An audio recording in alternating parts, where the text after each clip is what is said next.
ये ध्यान रखना, किसी दिव्य पुरुष का स्पर्श भी अद्भुत होता है। उंगलियां भी छू जाए, वो एक क्षण के लिए भी आपको अनुभूति बहुत अद्भुत होगी, अद्भुत। हल्का सा भी, कितनी देर लगेगी, 10 सेकंड में नहीं, 5 सेकंड के लिए भी छुआ, लगेगा कि कुछ मिला। वो दिव्यता जो परमात्मा से होकर महान पुरुष के शरीर में आई और आपको छू गई, आपको लगेगा स्पर्श कुछ अलग है, बड़ा पवित्र, शांति वाला, शक्ति देने वाला, अद्भुत स्पर्श होता है। और परमात्मा का स्पर्श जब वो छुएगा आपको, आपकी एकाग्रता, आपके मौन से ही बात बनेगी। भले ही वो मौन, गाते गाते आप मौन में चले जाएं, प्राणायाम करते हुए मौन में चले जाएं, सत्संग सुनते सुनते मौन में चले जाएं, या एकांत में बैठे बैठे आप शांत होते होते मौन में चले जाएं, परम मौन की स्थिति में आ जाइए, वो छूने लगेगा आपको। जैसे आप गहरे होते चले जाओगे, तब देखना कमाल, वो अनुभूतियां होंगी। आप कहोगे वो सारे रिश्ते जिनकी तलाश में मैं था, अनंत प्यार की तलाश थी, सब जगह ढूंढा, नहीं मिला, लेकिन आज अनुभूति हुई, वो प्यार कुछ और है। और ध्यान रखना कि किसी निस्वार्थ प्रेम को, एक माँ अपने बच्चे को जो प्यार देती है, वो अद्भुत होता है। लेकिन बच्चे के द्वारा भी, नन्हा बच्चा ज्यादा जानता नहीं कुछ भी, उसके आंसुओं को पहुंचती है मां। किसी दिन पिता ने मां को डांट दिया, तो 2.5 साल का बच्चा रहा होगा, उसने अपनी मां को रोते हुए देखा। अब वो झांक करके देखता मां के आंसुओं की तरफ, और बेचैन है, क्या कर दूं, नहीं सोचता उसे कुछ भी। उसकी प्यारी सी मां, इतना प्यार करने वाली मां रो रही है। अब कुछ नहीं करेगा, जाएगा और माँ के पास झांक कर इधर से देखता उधर से देखता, और माँ की चुन्नी का पल्लू पकड़कर फिर उसके आंसू पहुंचता है, और मुस्कुराकर देखकर कहता है, मत रो माँ, रोना नहीं। और फिर खुद रोने को हो जाता है, और माँ उसे अपने गले लगाकर हंसने लगती है। लेकिन आप जानते हैं,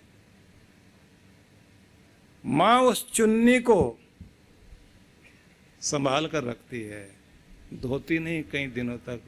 मेरे बच्चे ने, जिसको बहुत समझ भी नहीं है, अभी तो उसने जीना क्या, होश भी नहीं संभाली, तब भी उसको इतनी होश है कि मेरे आंसुओं की कद्र करता है।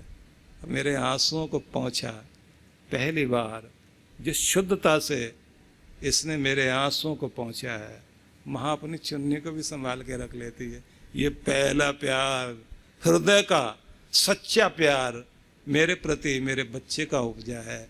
भगवान इसको इतना प्यार देना, ये किसी की आंख में आंसू ना देख सके, और हमेशा सबको मुस्कान देता रहे।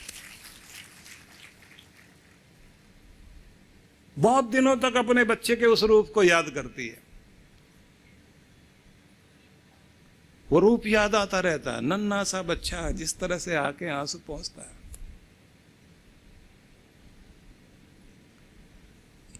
आपको वो रूप याद आया।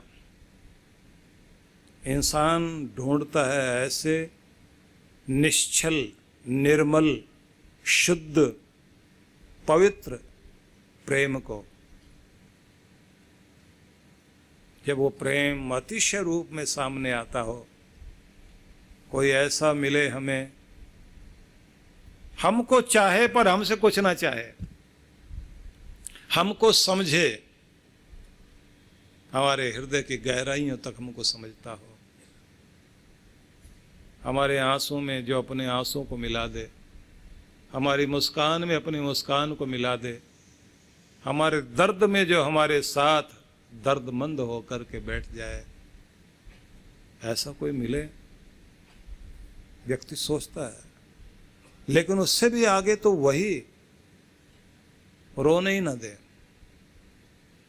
कहते हैं ना कि अपने वो नहीं होते जो रोने पर आते हैं, अपने तो वो होते हैं जो रोने नहीं देते। ऐसा कोई हो? लेकिन जब आप परमात्मा के प्यार से जुड़ते हैं अपने ध्यान के द्वारा, तो एक समय आपको अनुभूति होगी कि तो सच में प्रेम का सागर है भगवान। जिस प्यार की तलाश में मैं था, नहीं मिला दुनिया में, लेकिन दुनिया के मालिक तेरी शरण में बैठने से उसकी अनुभूति होती है, बहुत अच्छा लगेगा। और ऐसे में व्यक्ति को जब अनुभूति होने लग जाती है, वो रोता है, गुदगुदाएगा अपने आप को, हृदय गुदगुदाएगा, हंसेगा, रोएगा, और फिर ध्यान हट जाए तो मीरा तो अपने भजन गाते गाते भगवान के ध्यान में उतर जाती थी।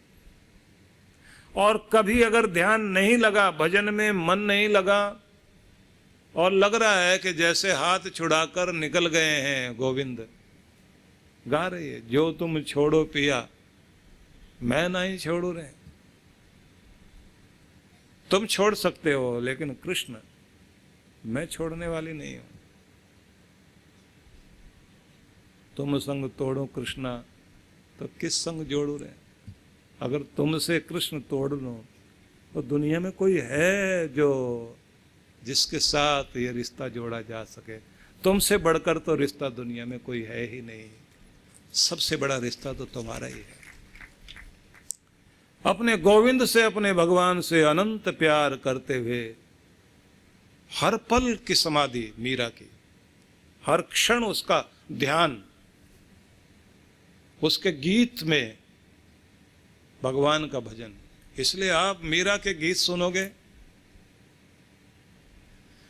ऐसा ही लगेगा कि जैसे कोई सामने बात ही नहीं कर रहा भगवान से, भगवान की अनुभूति करता हुआ आंतरिक संवाद कर रहा हो, या फिर दर्शन कर लिए हो और फिर आनंदित हो जाए। छोटे बच्चों को देखते हैं ना, छोटी छोटी बातों में आनंदित हो जाते हैं। उड़ती तितली को, खिलते फूल को, गिरती बारिश की बूंदों को देखकर इतने आनंदित हो जाते हैं। छोटे से बच्चे को मैं देख रहा हूं, बारिश हो रही है, मैं बैठा हूं, एक बच्चा आया, मैं उसको कहता हूं बारिश है इधर की तरफ मत जाना। अब वो खंबे के पास खड़ा है, पीठ उसने बारिश की तरफ की हुई है, लेकिन फिर भी हाथ छिपा के बारिश की तरफ बढ़ाता है, हाथ ऐसे कर देता है, कुछ बूंदे गिरती हैं और खिलखिलाता है, हाथ पर बूंदे गिरी, खिलखिलाता है, और फिर देख रहा है शरारत से,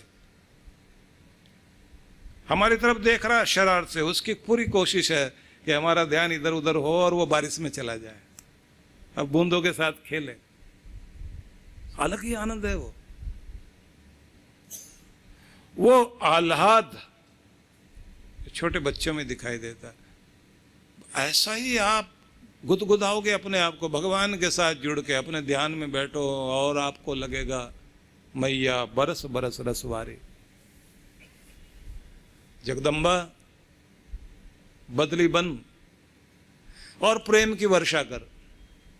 मैया बरस बरस रसवारी, तू बरसे मैं जी भर नाहूं, दोनों भुजा पसारी, नदी सरोवर सागर बरसे, लागी झरिया भारी, मेरे आंगन क्यों न बरसे, मैं क्या बात बिगाड़ी।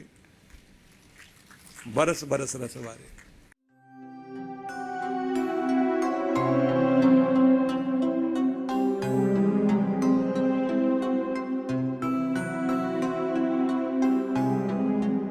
सभी मंत्र दीक्षा लेने वाले प्रेमी भक्तों के लिए, गुरु भक्तों के लिए मैं यह आवश्यक सूचना आप लोगों को देना चाहता हूँ। गुरु पूर्णिमा का पावन अवसर है।